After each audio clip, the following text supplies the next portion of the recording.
Bismillahirrahmanirrahim. Assalamualaikum warahmatullahi wabarakatuh. Alhamdulillahirabbil alamin. Nahmadu wa nasta'inu wa nastaghfiruh wa na'udzubillahi min syururi anfusina wa min sayyiati a'malina. Mahdihillahu fala mudhillalah wa may yudhlil fala hadiyalah. Asyhadu an la ilaha illallah wa asyhadu anna Muhammadar Rasulullah. Baik, pada pertemuan kali ini saya akan membuat video pembelajaran terkait dengan mata kuliah bimbingan dan konseling. Pada materi kali ini saya akan menjelaskan tentang asas-asas bimbingan dan konseling. Nah, di dalam asas-asas bimbingan konseling itu terdapat 12 asas ya. Ada 12 asas yang mana 12 asas itu harus dipegang teguh oleh seorang konselor. Nah, sekarang saya ingin mengajak kita semua untuk terlebih dahulu membayangkan ketika Anda misalkan menjadi seorang konselor yang sedang menghadapi konseli atau seorang siswa yang bingung memilih jurusan kuliah. Siswa ini merasa cemas dan tidak tahu harus berkonsultasi dengan siapa.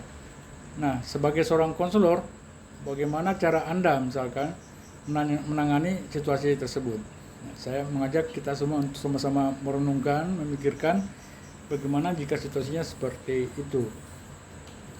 Nah, apakah kita semua tahu tentang asas-asas dalam bimbingan konseling yang harus dipegang teguh oleh konselor? Hari ini kita akan membahas ke-12 asas itu yang menjadi pedoman dalam praktek bimbingan dan konseling yang akan membantu Anda untuk menangani berbagai situasi yang serupa.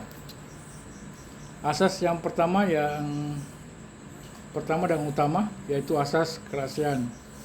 Asas kerahasiaan ini adalah asas yang paling mendasar dalam bimbingan dan konseling, di mana konselor harus menjaga semua informasi yang diberikan oleh konseli secara rahasia dan hanya mengungkapkannya dengan izin konseli atau berdasarkan kebutuhan yang sah.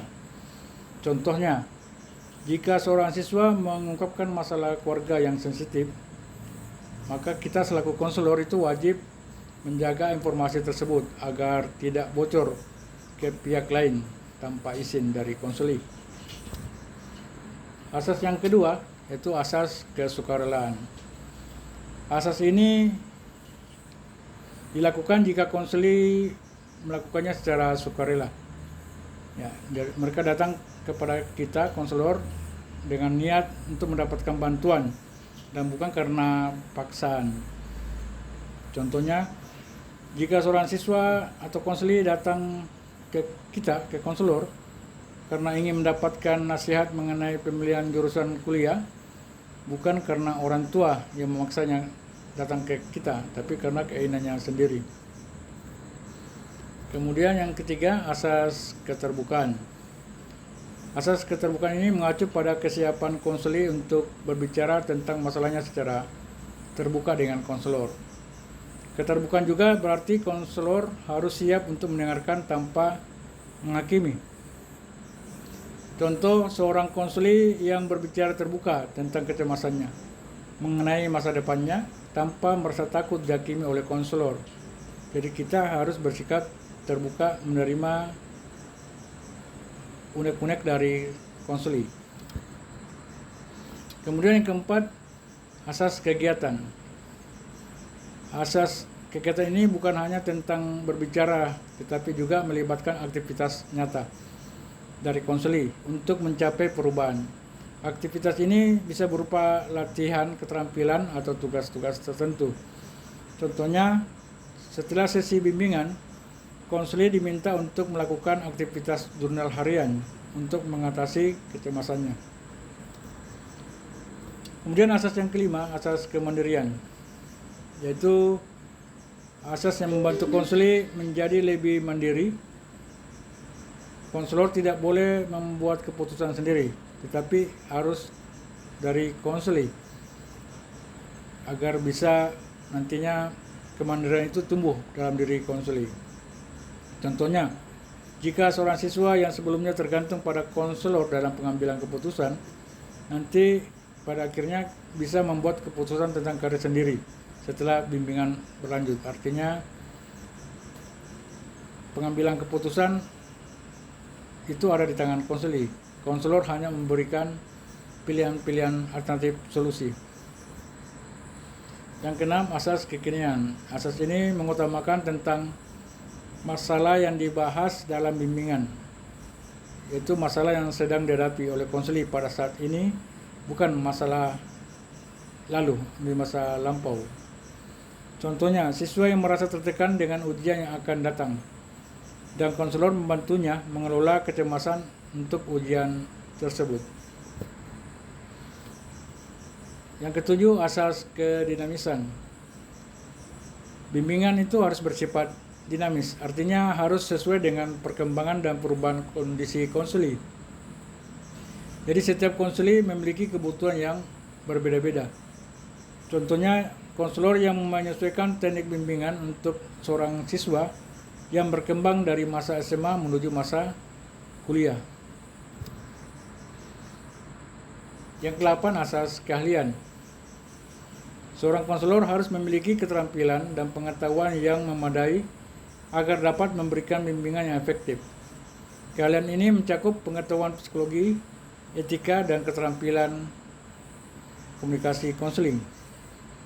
Contohnya, seorang konselor yang menyarankan teknik relaksasi untuk mengatasi stres berdasarkan pengetahuan ilmiah yang dimilikinya. Yang ke-9, asas tutur Yandayani menuntut bahwa bimbingan harus dilakukan dengan cara mendukung dari belakang, bukan mendikte. Konselor memberikan dorongan dari bimbingan, bukan membuat keputusan untuk konseli. Contohnya, konselor yang memberikan dorongan kepada siswa untuk mengambil keputusan secara mandiri, namun tetap ada dukungan yang diberikan. Kemudian yang ke-10, asas keterpaduan. Asas ini menuntut bahwa ada koordinasi dan terpadu dengan lingkungan pendidikan, stakeholder terkait. Jadi semua pihak-pihak yang terkait kita libatkan, baik itu kepala sekolah, guru mata pelajaran, wali kelas, dan orang tua kita libatkan dalam hal asas keterpaduan ini. Contoh penerapannya, seorang konselor menemukan bahwa seorang siswa sering bolos dan nilainya turun drastis. Setelah berkoordinasi dengan wali kelas dan guru mata pelajaran, diketahui bahwa siswa tersebut mengalami masalah keluarga. Konselor kemudian bekerjasama dengan orang tua dan guru BK-nya memberikan layanan konseling dan memonitoring perkembangan siswa. Kemudian yang ke-11, asas kenormatifan. Asas kenormatifan berarti semua kegiatan dalam layanan BK harus sesuai dengan norma-norma yang berlaku, baik norma agama, hukum, sosial, maupun etika. Konselor tidak boleh melakukan tindakan yang melanggar norma dalam proses pemberian layanan. Contoh penerapan, dalam proses konseling, seorang siswa menceritakan bahwa ia pernah mencuri uang yang milik temannya. Konselor tidak langsung menghukumnya atau menyebarkan informasi tersebut. Sebaliknya, konselor membimbing siswa tersebut untuk menyadari kesalahannya dan secara sukarela meminta maaf dan mengembalikan uangnya sesuai nilai moral dan hukum yang berlaku. Kemudian yang terakhir, asas alih tangan kasus. Asas alih tangan kasus ini adalah melimpahkan wewenang kepada pihak yang terkait atau yang lebih ahli. Karena tidak semua hal itu bisa ditangani oleh konselor. Jadi kalau misalkan konselinya itu mengalami sakit perut, maka dialihkan kepada dokter, bukan kepada konselor.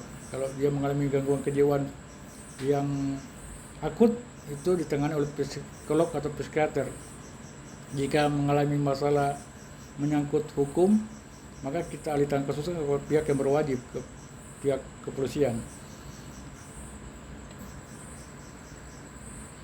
Nah, demikianlah penjelasan mengenai 12 asas bimbingan dan konseling yang menjadi dasar bagi setiap konselor dalam melaksanakan tugasnya. Ingat bahwa setiap asas itu tidak hanya sekedar teori, tetapi juga harus diterapkan dalam praktek sehari-hari.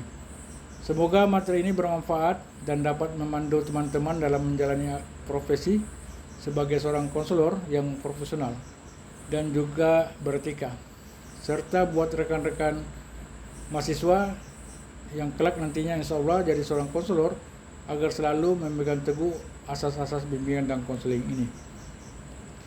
Nah, nanti di akhir video akan ada link yang akan saya tampilkan untuk mengukur tingkat pemahaman Anda dari video pembelajaran yang tadi saya jelaskan.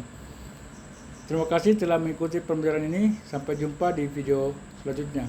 Wassalamualaikum warahmatullahi wabarakatuh.